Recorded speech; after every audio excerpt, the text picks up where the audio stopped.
question is... Go on. Okay, so you have to be on a reality show. Yeah. Limitless amount of seasons. Like, it's not just like a one and done, okay? Would you rather get paid £1 million per episode, but you are hated by the world, or you get paid £10,000 per episode, but you're loved by the world? Oh, my days. Right, let's think who's hated by the world on a reality TV show. They always come back round. Well, it took a long time for Kim Kardashian to be liked by the world. And I think even now, a lot of people don't like her still. I don't think she cares. Well, that's the thing. But no, because Kim Kardashian, a lot of people do love her. I love her because I'm like, I just have so much respect for her, more than I do actually like her. But I'm talking, everyone hates you. Everyone knows you for it's the most successful reality TV show in the world. Everybody knows who you are. Nobody likes you. But you're talking 8 episodes per season, 2 seasons per year, milli per episode. I'll take the $1 million. I knew you would. I fucking Listen, knew you would. If people hate me that much, they'll be obsessed with me. So... I knew you would take the $1 million because you just don't really care what people think about you. I just take the $1 million. I'd be like, at the end of the day, that $1 million would keep me happy enough that people hated me. Like, I just wouldn't care that much. Like, boo down the street, boo. You know what I mean? Like, but 10,000 episode, I'd just be like loved by the world, and even being loved by the world, everyone coming up to you, get a picture, like, get off. I'd rather you hated me. See, I'd pick the 10K per episode because if everyone loved me, I reckon you'd make that milli back in other I couldn't areas. bear with everyone loving me. Really? I couldn't bear with the photos, the amount of people that were fan clubbing you and getting all weird. Like, you wouldn't be able to have a good relationship. People get jealous. If they hate you, your partner will be like, well, they all hate you, but I love you. Yeah. No, because the whole world hates you, so you can't even find a partner. No, not the whole world hates you. Everyone that watches the show. I'd just go and find a little village in, Bali and just live there, and no one's got TV and just love it. Yeah, you can't, because that's why they don't film it there. I'd take the milli per episode. I knew you would. I'd definitely take the £10,000. I'd come into my own. I guess everyone would hate you so much that they'd be obsessed with you, right? You could then have your own spin-off show, get another milli per episode. More. I want more season 2. Because rage bait works on social media. So it would... I think take the hate.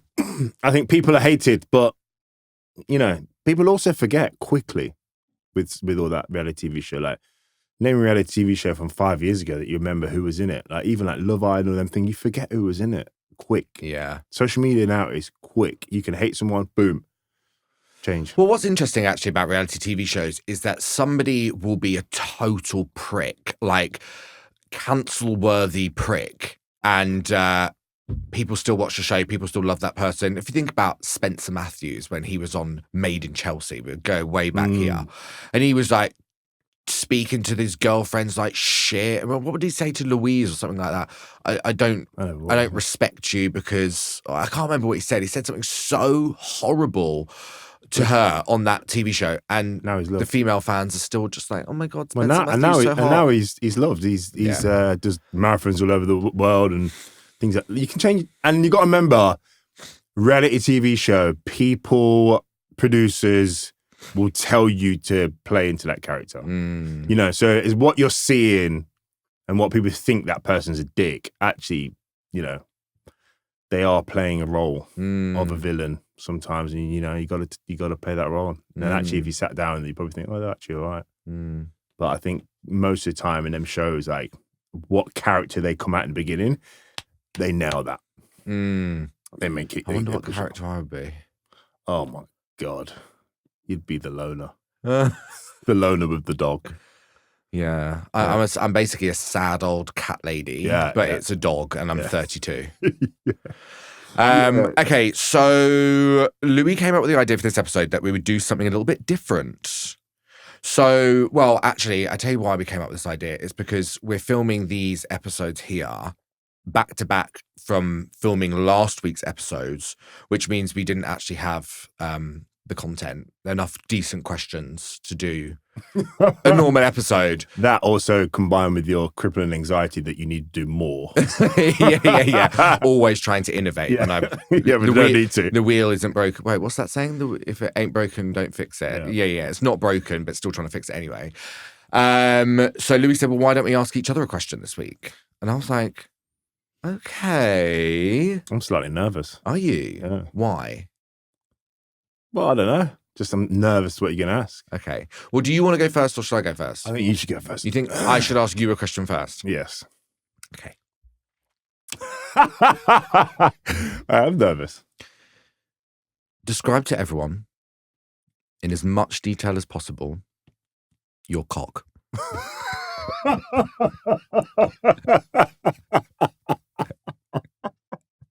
That is not the question. That's not the question. Yeah. That's not the question. I was just warming you up, you know.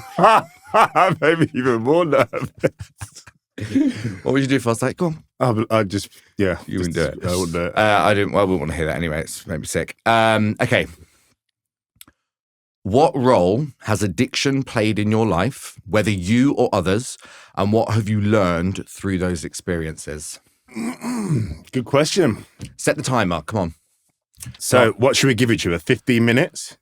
15 minutes each. Go. It's like a check-in. Yeah. What role has addiction played? What role has addiction played in your life, whether you or others, and what have you learned from those experiences?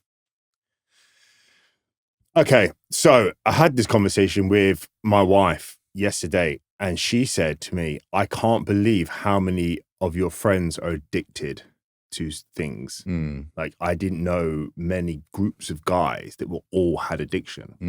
But your groups of friends have most of them is gambling. So I'm addicted gambler.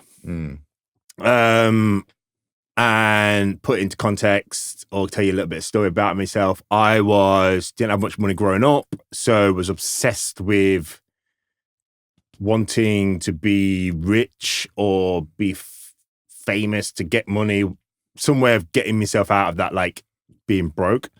I one day walked past the bookies, and I can remember I put £1 in. I must have been about 16, maybe 17, because you have to be 18 to be in the bookies, but I somehow got away with it. I put £1 in and got £10 back 20 years ago.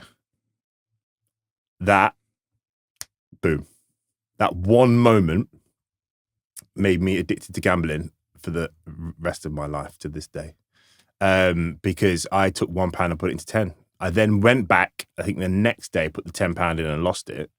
But how it works with, which I now know, is the conditioning of, yes, I lost the £10 and didn't make 100 like my brain told me I would.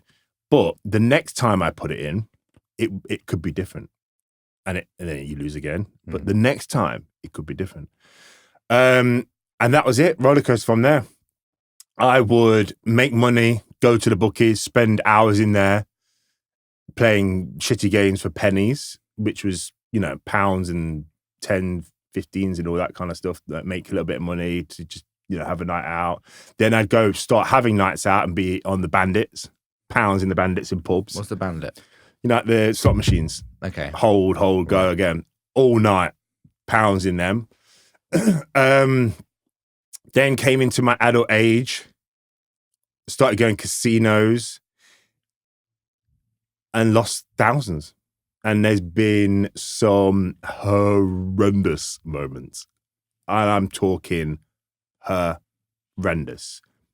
One of the biggest ones, I think, was how addiction works, or how gambling works, is it's like a compound effect where like something small could happen and then it triggers something else, and then a little velocity, and all of a sudden it's like a roller coaster, and you just go woof until you come out and get fresh air, and you're like, what have I done? Like a blackout. Oh, complete blackout. But in that moment, you're doing mad shit. I suppose it's like drugs and alcohol. I was gambling online, won £14,000.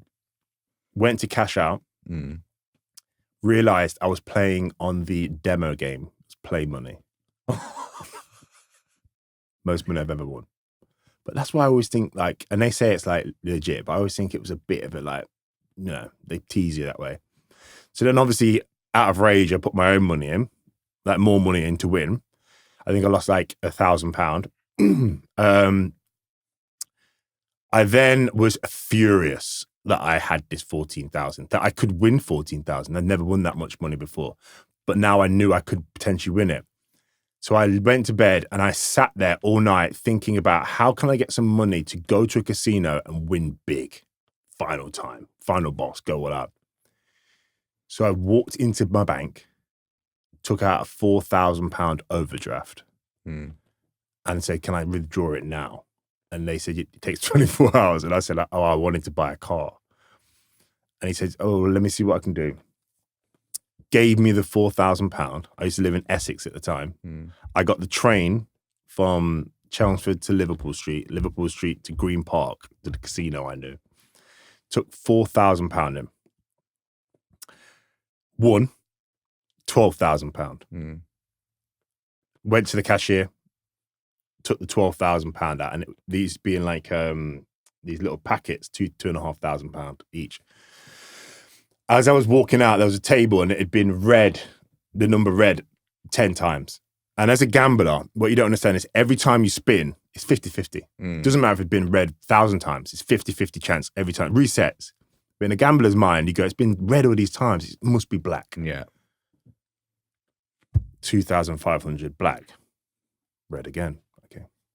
2,500 black. Red again. 7,000 black. Red again. Gone. Oh no. Not only did I lose the money I won, I lost the £4,000 overdraft. Now you've got to pay that back. Now I've got to pay that back. Now I don't have enough money to get home.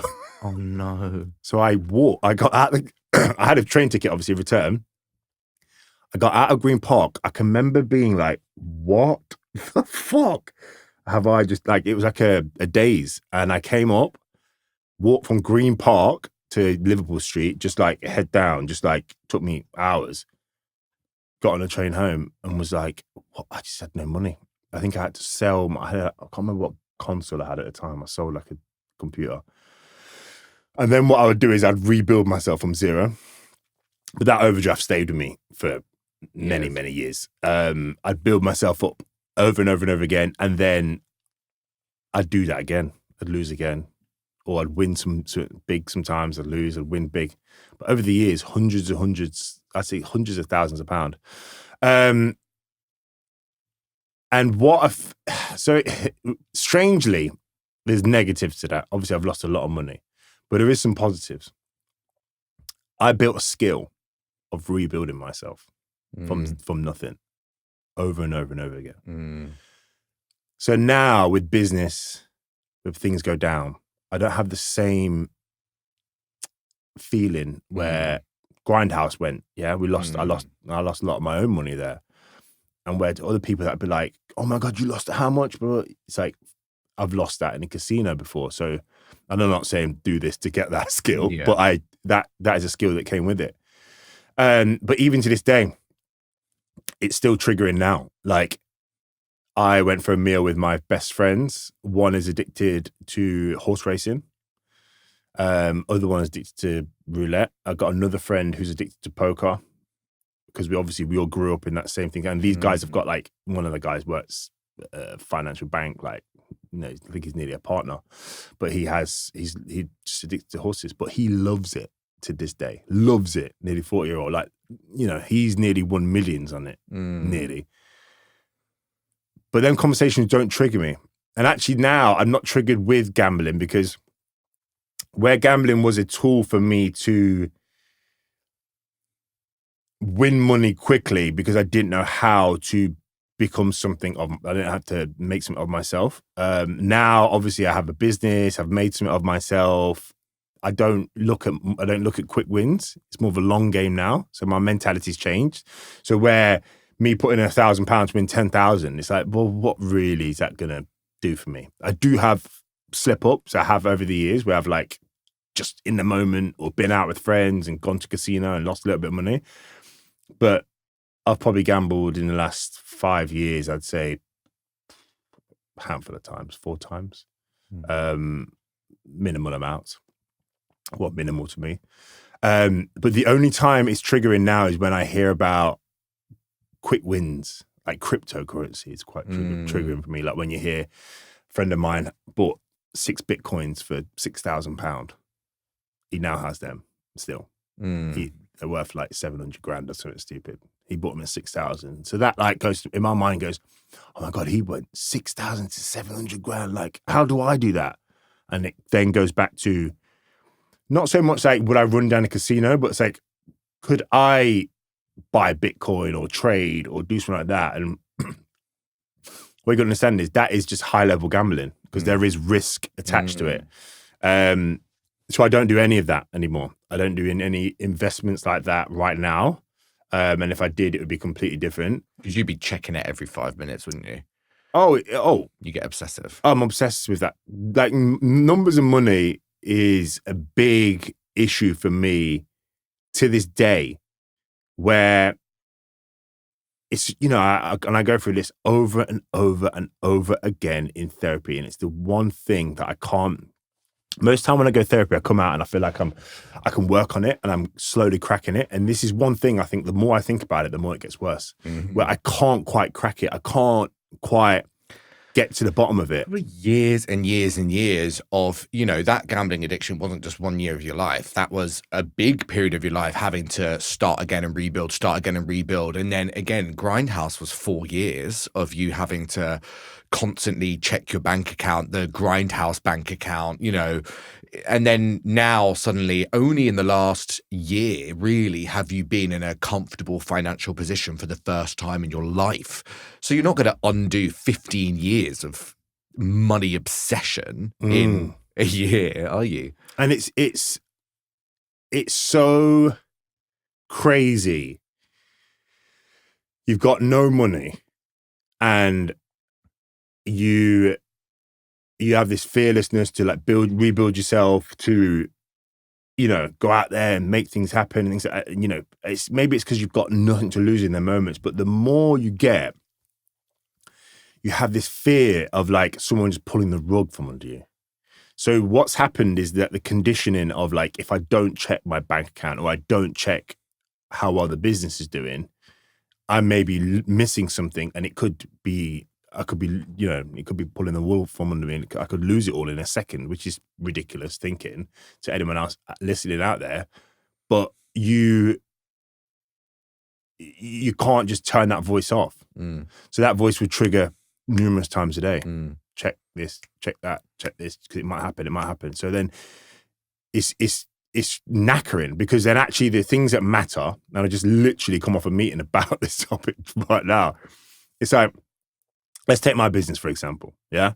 My job is to transform predominantly women and mothers that have been struggling to lose weight, struggling to get their confidence back. And my job is to help them with a method and process that is really sustainable, not too crazy, not going to cause any health issues and make them feel really good, yeah?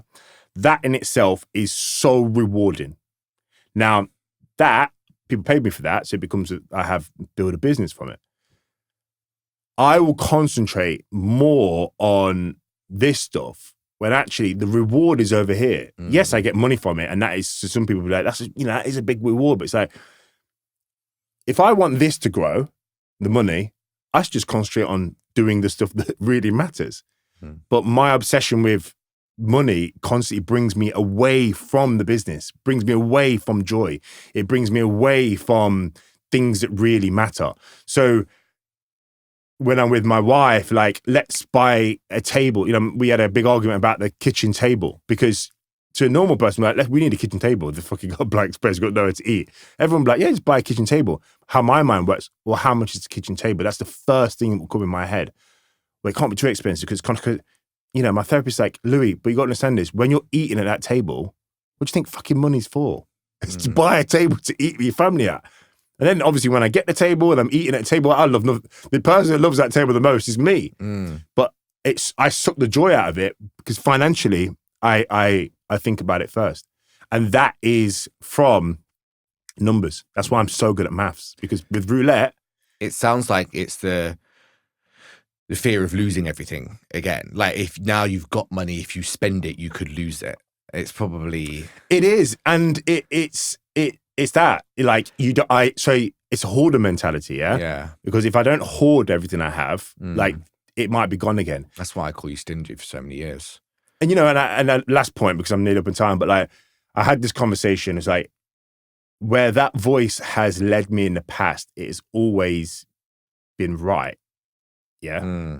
So you need to prove yourself wrong. No, but I am not thinking about, yes, it's been right in some key moments, but how many times a day does that voice talk to you? Maybe 100 times. So it's 100 times it's wrong a day, and there's one time it's been right every 5 years. Barry's, for example. I had a constant anxiety about that. If I don't start to rebuild myself on the outside, this could be taken away from me. And I was correct to a certain degree. I'm getting older. I'm not as young. Businesses change. But maybe if I wasn't so worried about losing my job, I would have put more into Barry's. Yeah. And I would have not. Because actually, what you built outside of Barry's is what ultimately led to you being fired. Exactly. Because you were a threat. Yeah, that's what I mean. So it's like, it's always that. And then that's happened numerous times in my life. It's like, there are moments you're thinking like, am I always going to get sacked from Barry's? Then you do get sacked. That voice goes, told you so. So it like reinstalls that anxiety and fear. So it's a constant battle. So, final question. Have you ever, since this last year of being like, the most comfortable financially you've ever been, have you ever thought about gambling that money to try and... Never. Okay, well, that's good. Progress. But I have gambled my crypto. Okay. That was the final straw. You got rid of all that, didn't you? So I got rid of my crypto, yeah. But because it hadn't reached the point I wanted it, I took a little bit of it and gambled it. It was a very small amount, gambled it, which was stupid. Yeah. And lost it. And at that moment, I was like, this can't happen again. That's like me going, I'll just have one line of cocaine. Yeah. It's that voice going, just gamble. Well, I basically put 20 in and I took 18 out. Yeah. And I wanted it to be 20. So I took the 3 from the 15, put that in to try and get 2. Lost the 3, so I ended up... All those numbers just went straight over my head. And that's just why I could never have a gambling addiction. Yeah, so that's my gambling... Okay. Sorry, yeah. Well, it's interesting that you found... You found a skill of having to rebuild yourself from scratch. And because that's the thing that I most admire about you, is that you have this just ability to... I read a quote, actually. It said, somebody out there that is 10 times less intelligent than you is doing 10 times better than you because they're too stupid to doubt themselves. And I thought, that is Louis. That's Louis. Yeah, I don't doubt myself, but that skill came out of cost. Yeah. A serious, and to this day, mentally still. But I think all real, behavior changing life lessons come from something that had such an emotional impact on you that you felt it deeply enough that you needed to change. That is why I think you can give a piece of advice to somebody and logically they can take in what you're saying, but emotionally they don't feel it, so they won't listen. They have to go through the pain in order to go, now I understand it and I don't want that for myself. I want this instead. It's hard. You can say to an addict, you've got to stop. You've got to stop. In one ear and out the other until they hit rock bottom and they go, this is not the life I want. I've got to change. They won't change. One last point. Sorry. I never hit rock bottom. That's one thing I never did with gambling. That one time I lost that money was when I was younger, but since then, I never lost above my means. That was one thing. That was a rock bottom when you had to walk to that station and you had to sell shit because that is a rock bottom. It may not be as bad as somebody else's rock bottom who's had to sell their house and be, but that was a rock bottom. For you at the time. For me, 100%. Yeah. You can't think about it. Okay. I'll set my timer a little bit bit longer just so I can ask the question. So, quite a complex question. Oh, God. But I want you to tell me, truthfully, oh, God, and not just in this moment, Hmm. are you Yeah. happy?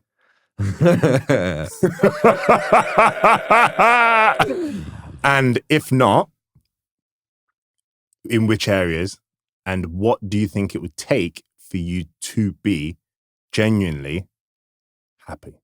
Okay. Am I happy?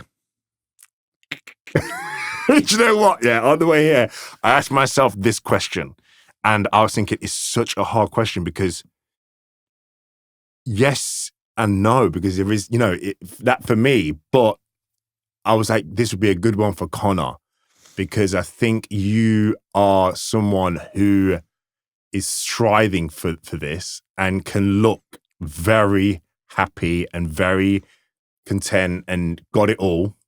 So a lot of people could, idolize you because you have got it all. But how do you feel? Okay. Well, oh God, there's so many different ways I can go with this. Is happiness a destination, right? Is happiness just a feeling that you get sometimes when something plays out in the way that it should? Is life actually just inherently very boring, right? And I need to be okay with the fact that this is life and life can be fucking boring and there's just moments of joy. So that's something that I ask myself because I think that you're right, I'm constantly striving. I'm insatiable.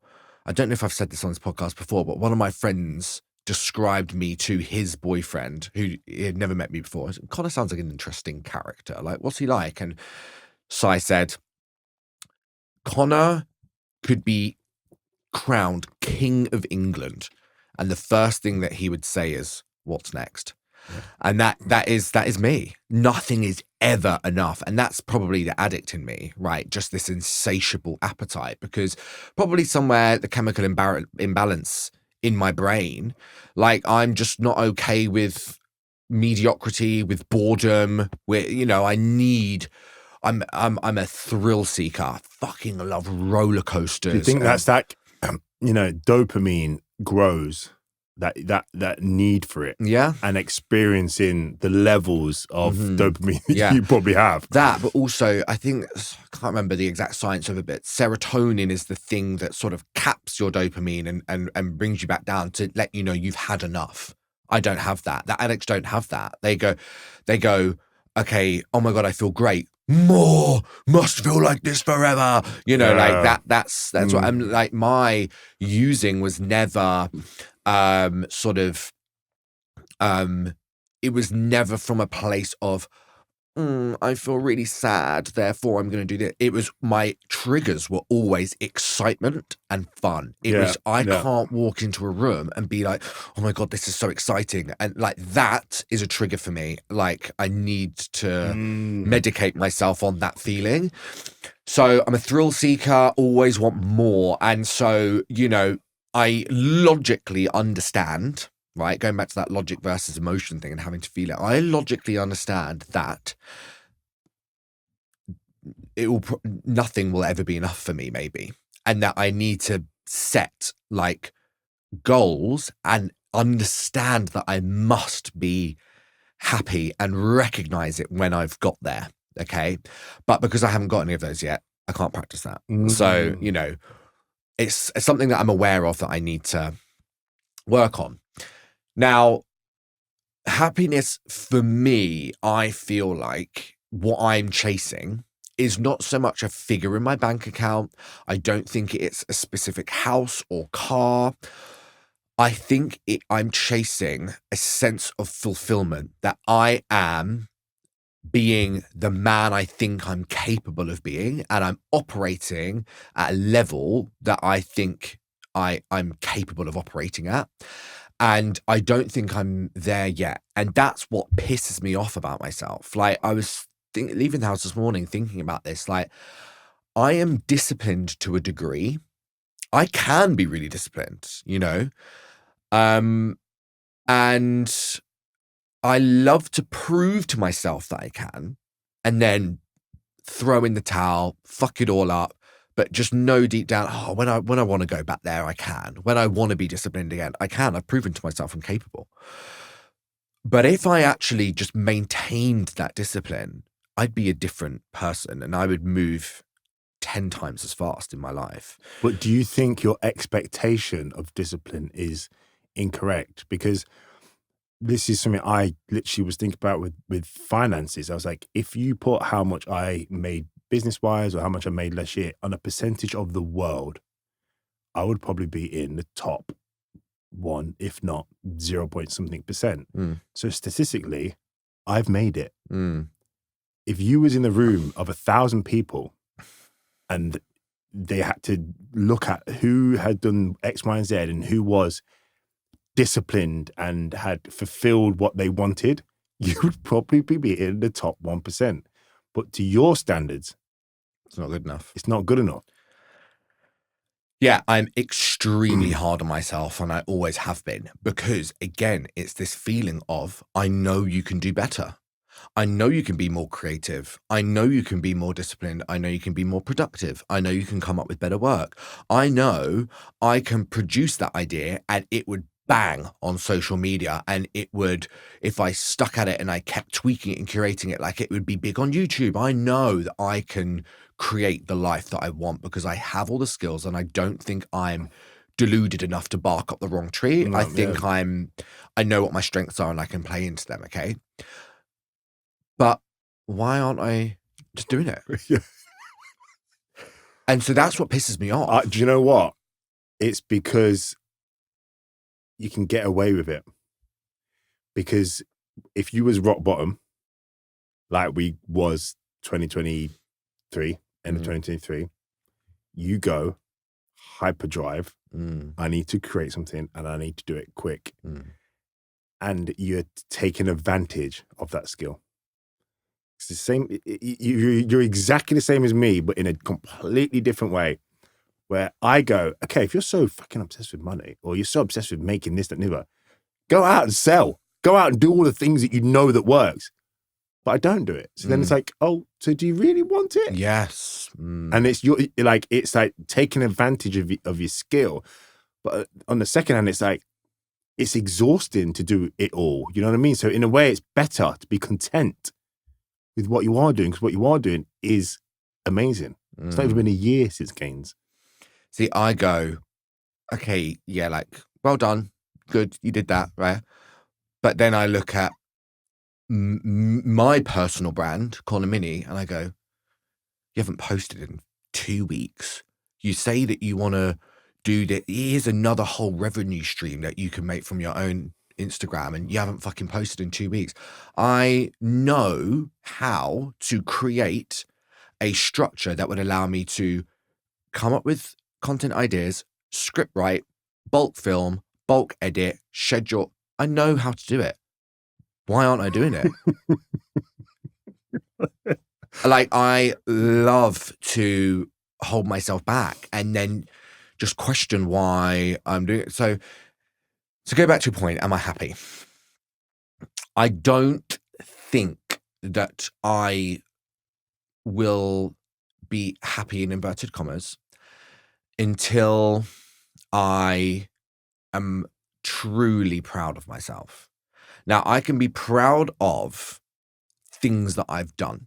I was so proud of myself when I got that email back from one of the directors at BBC Studios Productions going, who made this TV show Sizzle? I need to jump on a call with you immediately. And I had made it. You know, when this weekend just gone, there was 300 people that came to my run club that I started less than a year ago.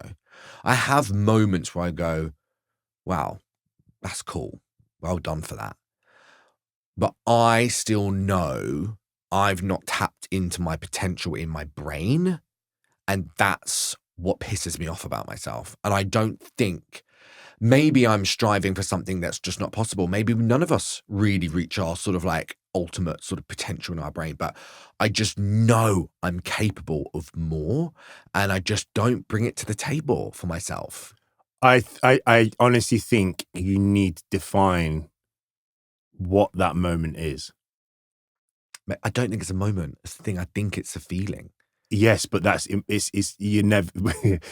You're not qualified with how your brain works to look for that feeling because it won't happen. You're talking about, oh, I had 300 people at my run club. At that moment, you're proud. And that'll probably be like a fart in the wind. You know what I mean? Got it. It's gone. Because it's the same. But with me, mine can be tangible. What is enough? I can write this down. That's enough. So every time I think I need more, blah, blah, no, you said that was enough and you've got it.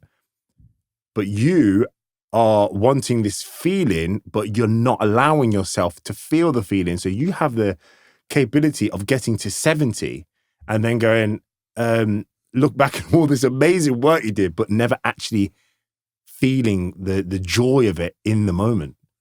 Because anyone else, if you put 1,000 people in the room and they watched a small documentary from March to now of you, they would be at the end of it like that. Wow. What the fuck did he do in that amount of time? But you're not having that. And that'll kill your happiness. So you have to do a bit of work on designing what Connor Mini what type of Connor Mini will be the person that should be proud of himself. And then you can start to tick them boxes because you are not qualified to have the feeling because your brain won't allow it. Like you said, you don't have that serotonin to be like, that brings it down. Yeah. Well, yeah, that's the crux of it. Is it, am I chasing something that I will never reach, or is it a valid thing that I'm, do you kind of go, I am really happy with, my ability to rebuild myself over and over again. And then I did rebuild myself and now I am really financially comfortable and I have quit alcohol and I am very disciplined in the, you are at a point in your life, objectively, from my perspective, where you've hit a place that you've never been at before, where you can sort of breathe and relax and go, wow, I've really mastered my mind enough to get me to this point. I don't feel like I'm there yet, but maybe I'm chasing something that a destination that doesn't exist. Yeah, it's tough, isn't it? Like I asked myself the question I asked you, and I am at that place. I am at that destination. I am there, 100%. I don't allow myself to enjoy it because I'm so worried about being pulled backwards. But I think yours is you've got to get to that destination. I'm worried about losing the destination. I'm so worried about losing from the destination. I can't enjoy the destination.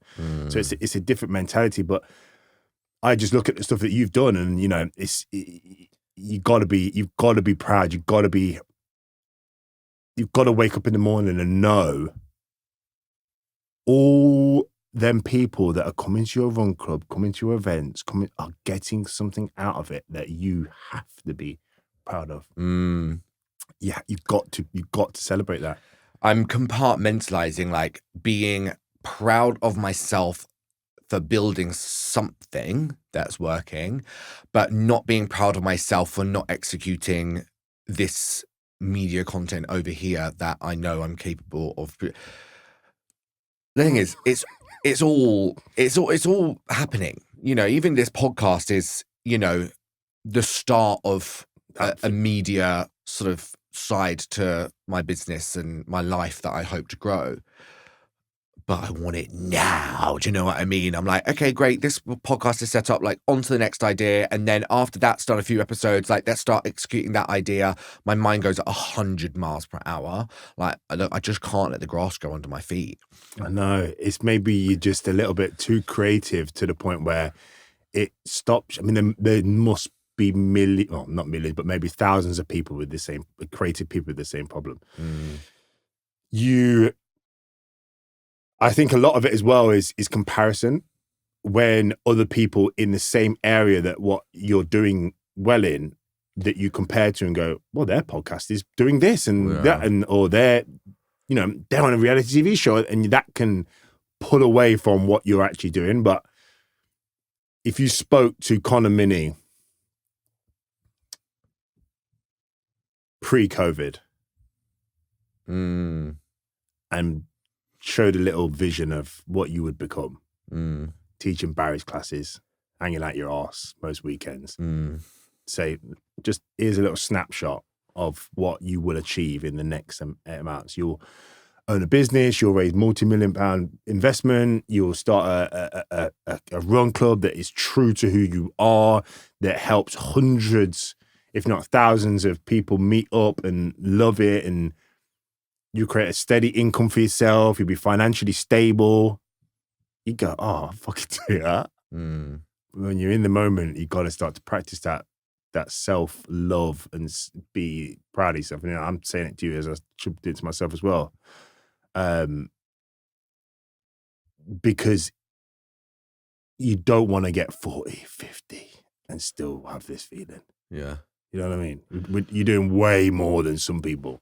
Mo Gaudat, who is ex-something at Google, whatever, he had a son who died, and he went on a quest to understand happiness. Mm. And he believes that happiness is essentially when life is meeting your expectations, and you're unhappy when life isn't meeting your expectations. And so the very simple equation to be happy is to lower your expectations and meet life where it is. Again, logically know this information. Emotionally, don't like to take it on board. It's tough, isn't it? Honey, the amount of wisdom that's up in here that I just don't listen to. I love to punish myself. Maybe I'm uncomfortable. Do you know what I think you're missing? What? In your business? What? Someone to keep you accountable. Well, that's meant to be you. Well, I want 20%. You're not getting 20%. Okay, I'll do you a deal. What? Okay. Here, deal on the table. Okay. You help me with the creative side of my business. Yeah. I'll help you build a business. Done. You build me a strategy to help me with my creative. Don't you pay someone for that already? No, I pay a few people for it, but they don't know how my brain works. Yeah. You help me with the creative stuff.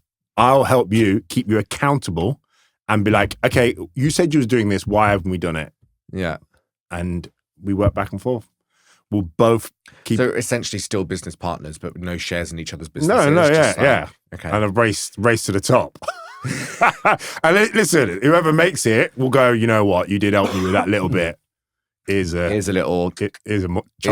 Aston Martin. Oh, you said chocolate muffin. That's the difference between me and you. You said chocolate muffin and I said Aston Martin. Chocolate muffin, open it with a key in. There's your house. Martin. Yeah. Okay, fair enough. Pump and dump, really quickly, okay? Go. Whole tox. Whole tox? Whole tox. Guess what it is? Like a whole tox. With like something that you put in it, like a jewelry thing? Botox for your bum hole. Oh no, come on, man. No, it's supposed to help ease anal sex by relaxing the muscles in your first and second sphincter. Well, listen, if you're getting it there, yeah, why not? It's a pump for me. Botox. Pump. Yeah, I'm a pump on that. Yeah. But fillers, I mean, I've had them, but in the past. Well, I think people are coming away from fillers. Exactly. I think there's more that you can do with collagen and plump the skin up. I think there's better things out there than fillers. I think fillers were like. I'm excited to see where technology sort of goes. Well, it's mad. I follow a few people that admit it, and it like skincare is. Yeah. I mean, I think skincare and health at the minute is on the cusp of like. Well, it's there. That's what I mean. I think I'm going to live to 150. No. Okay, 3, marriage. Pump. Really? Yeah, 100%. You know what? A lot of people will be, indifferent to this. Like some people will believe in marriage, but I think a lot of people go away from it. I don't believe in them big, huge weddings that you pay hundreds of thousands of pounds for, because it's just so much for one day. And by the end of it, it's like, ugh. I think marriage is something where you go, I've got my life, you've got your life, but let's put it together and grow a life together. But actually, by law, grow a life together. You can do that without, but again, you've got something that always binds you. With a relationship, there is nothing stopping me from going, you know what? I'm done. Yeah. in that moment, you could go and never see that person again. With marriage, listen, if I say I'm done, I have to come with a solicitor. Right. You know, so it makes you work harder to maintain the relationship. it's like having a proper business together. Like, you've got to go through hoops at the end of it to go, this needs to be, there's time to think about your decisions. So obviously I'm married, so I'm biased. I think statistically dump. I think that they've got out of hand these days.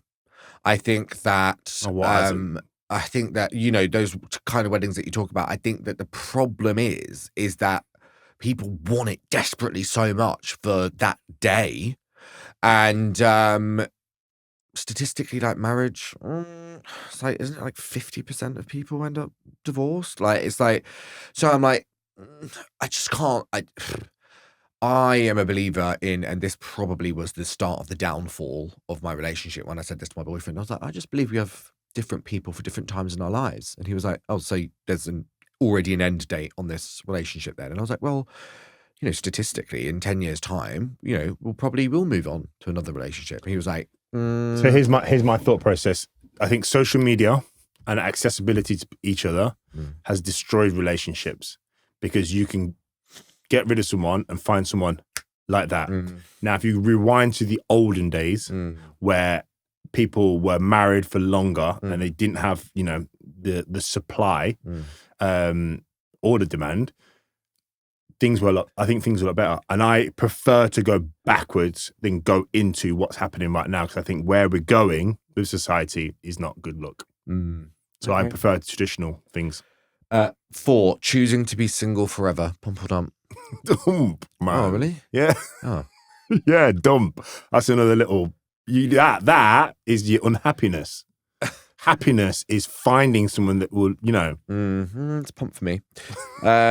Okay, last one. Using astrology during dating as a tool to decide whether someone is right for you. Dump. Them people that go, who are you, a Cancer? Oh, we are so compatible. It's like, come on. Like, if you like somebody on a date and then you go home, you look up their star sign, you're like, oh no. Like, no. Get yourself out of that. Like, because I reckon if you took the names off each star sign, you took it, mixed them all up and went, there's your star sign. People go, oh, no, that's me. That's me. It's like, it's like people that read your palm and they always go, have you had a death in your family? And you go, how did you know? We've all had a death somewhere down the line. So I just think, don't do it to yourself. Yeah. Works for some. Dump. Okay. That's a wrap. Yeah. Let's both go cry in the car now. Yeah. Give us a like, give us a subscribe. Tell us what you thought. What questions do you want in the next episode? Show us some love. Leave us a Spotify comment. Leave us a YouTube comment.